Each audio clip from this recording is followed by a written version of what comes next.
Science की class में आज कार्य को बताने वाले हैं। कार्य क्या होता है, ठीक है। क्या होता है कार्य? जैसे अब कार्य जो हो दो टाइप का होता है। जैसे कार्य जो घरेलू कार्य कर रहे हैं, जैसे दैनिक जीवन में हम लोग कार्य कोई भी कर रहे हैं, जैसे मान लीजिए कोई सामान वस्तु है उठाकर ले जा रहे हैं, ये भी तो कार्य करना हुआ, ठीक है। तो अब फिजिक्स के टर्म में देखेंगे और जो वर्क जो जीवन दैनिक जीवन में जो हम लोग कार्य करते हैं उस पर बात करेंगे। तो हम लोग जैसे मान लीजिए इस अगर कह दिया जाए कि इस दीवार पर धक्का लगाइए या इस बोर्ड पर हम धक्का लगा रहे हैं, तो ये भी तो कार्य हुआ एक। लेकिन ये देखिए, जब कार इसमें धक्का लगा रहे हैं तो कार्य हो रहा है, लेकिन दिखाई पड़ रहा है कार्य आपको हुआ? कोई कार्य हुआ नहीं हुआ, क्योंकि हमने अभी इसमें देखिए जो फिजिक्स की टर्म्स में है, इन फिजिक्स में क्या है कि जब तक हम लोग उसको डिस्प्लेसमेंट नहीं देंगे, ठीक है, जब तक कोई दूरी नहीं देंगे, विस्थापन नहीं देंगे, तब तक वर्क दिखाई नहीं पड़ेगा, ठीक है। तो कार्य क्या होता है? मतलब कार्य हो गया, कार्य बराबर हो जाएगा बल इंटू विस्थापन, ठीक है। बल इंटू विस्थापन मतलब जब हम किसी वस्तु में बल लगाएंगे और उसको थोड़ा सा विस्थापित करेंगे तो क्या होगा? तभी तो कार्य होगा, ठीक है। जैसे हमको दिखाना पड़ेगा कि आपने कितनी डिस्प्लेसमेंट, कितनी दूरी तय की है, तो वर्क दिखाई पड़ेगा, ठीक है। तो यहाँ पर जैसे कार्य बराबर, तो कार्य बराबर क्या होता है? कार्य बराबर होता है बल गुणे विस्थापन। कार्य बराबर बल गुणे विस्थापन, तो इसका मतलब W equal to F dot D. देखिए ये स्केलर गुणनफल होता है, ठीक है, स्केलर होता है, स्केलर गुणनफल होता है F डॉट डी। मतलब आपको बताना पड़ेगा यहाँ पर कि जो वर्क, जो फोर्स बल लगा रहे हो वो किस दिशा में लगा रहे हो, ठीक है। इसके बाद कार्य की बात, अब इसमें ये कार्य देखिए, जब डिस्प्लेसमेंट नहीं देंगे, डिस्प्लेसमेंट नहीं देंगे तो क्या होगा? यदि डिस्प्लेसमेंट जीरो है तो वर्क क्या हो जाएगा? वर्क जीरो हो जाएगा। वर्क क्या होगा? जीरो, क्योंकि F इंटू जीरो, तो यहां से वर्क कितना हो जाएगा? जीरो हो जाएगा, ठीक है। तो यहां पर देखिए दैनिक जीवन की बात करें तो वहां पर वर्क जीरो कब होगा, ठीक है। और इसमें फिजिक्स इन टर्म्स फिजिक्स बात करें तो वर्क कब जीरो होगा? तो जैसे अभी आपको बताया कि हम दीवार पर धक्का लगा रहे थे तो दिखाई नहीं पड़ रहा था कि धक्का लग रहा है, वर्क कितना किया? जीरो किया, क्योंकि डिस्प्लेसमेंट हुआ नहीं था। तो डिस्प्लेसमेंट जब जीरो होगा तो वर्क कितना हो जाएगा? जीरो हो जाएगा। अब इसके यूनिट की बात करें, इसके मात्रक की बात करें तो कार्य का मात्रक क्या होता है? जूल। कार्य का मात्रक जो एसआई मात्रक होता है वो जूल होता है।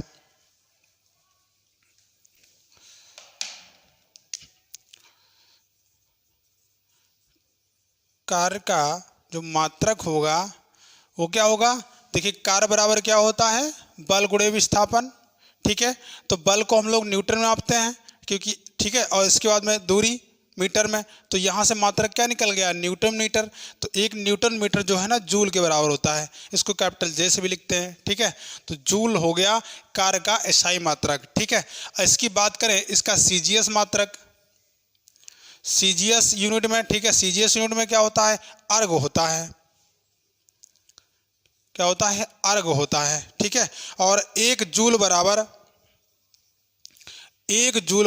10 की घात 7 अर्ग होता है, ठीक है।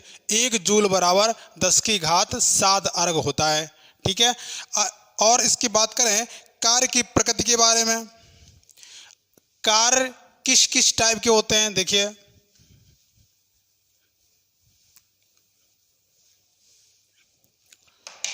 देखिए कार्य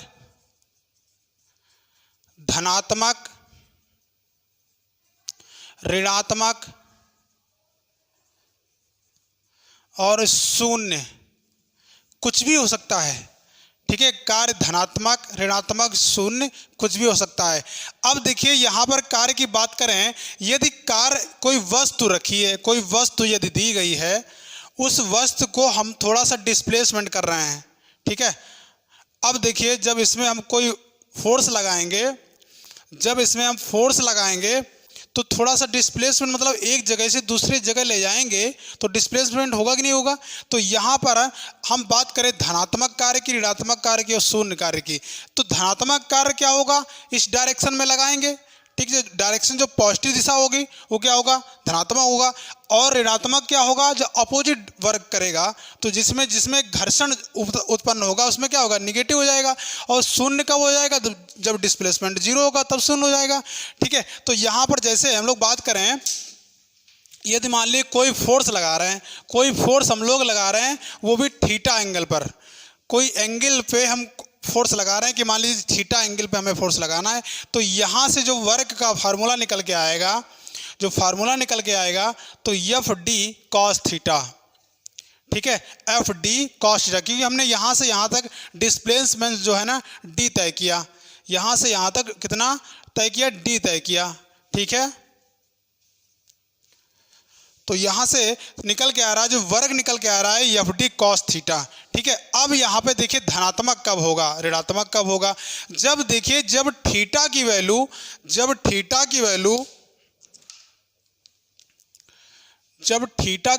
जीरो से लेकर 90 के बीच में होगी, ठीक है। थीटा की वैल्यू कितनी होगी, 0 से 90 के बीच में, मतलब कहने का मतलब न्यून कोण जब बनेगा, न्यून कोण, ठीक है, जब न्यून कोण बनेगा तब जो कार्य होगा कैसा होगा, धनात्मक होगा। जैसे यहाँ थीटा की वैल्यू कोई भी रख दीजिए मान लीजिए, ठीक है, जब थीटा की वैल्यू यहाँ से 0 से 90 के बीच में रखेंगे तो कार्य कैसा हो जाएगा, धनात्मक हो जाएगा, कार्य कैसा होगा, धनात्मक होगा, ठीक है। इसके बाद में कार्य ऋणात्मक कब होगा, कार्य ऋणात्मक कब होगा, जब यहां देखिए थीटा की वैल्यू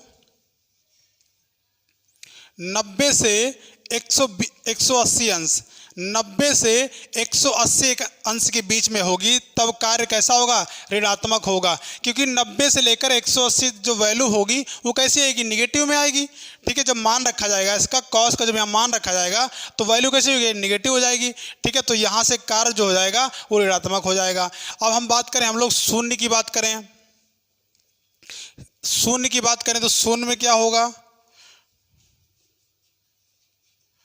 जब कार्य शून्य कब हो जाएगा, जब हम लोग किसी वस्तु को लेकर और पूरे दिन खड़े रहें, कोई मान लीजिए कोई तसले में कोई चीज़ भरकर और रख लिया और पूरे दिन खड़े रहे, तो आप थक जाएंगे लेकिन कार्य कैसा माना जाएगा, कार्य शून्य माना जाएगा, क्योंकि जो थीटा है वो 90 डिग्री हो जाएगा।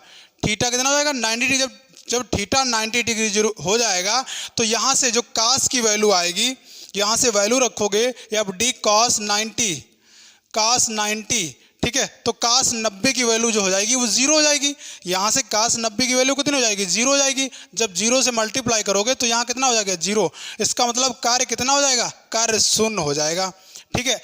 अब दूसरी चीज एक और बात रह गई यहाँ पर कि अधिकतम कब होगा, कार्य अधिकतम कब होगा, कार्य को मैक्सिमम करना है। जो कार्य को मैक्सिमम करना है, तो जब कार्य को मैक्सिमम करना है तो हमें एंगल कितना करना होगा, एंगल जीरो करना होगा, एंगल हमें जीरो करना होगा। थीटा की वैल्यू हमें कितनी करनी होगी, जीरो करनी होगी। देख लीजिए यहाँ पर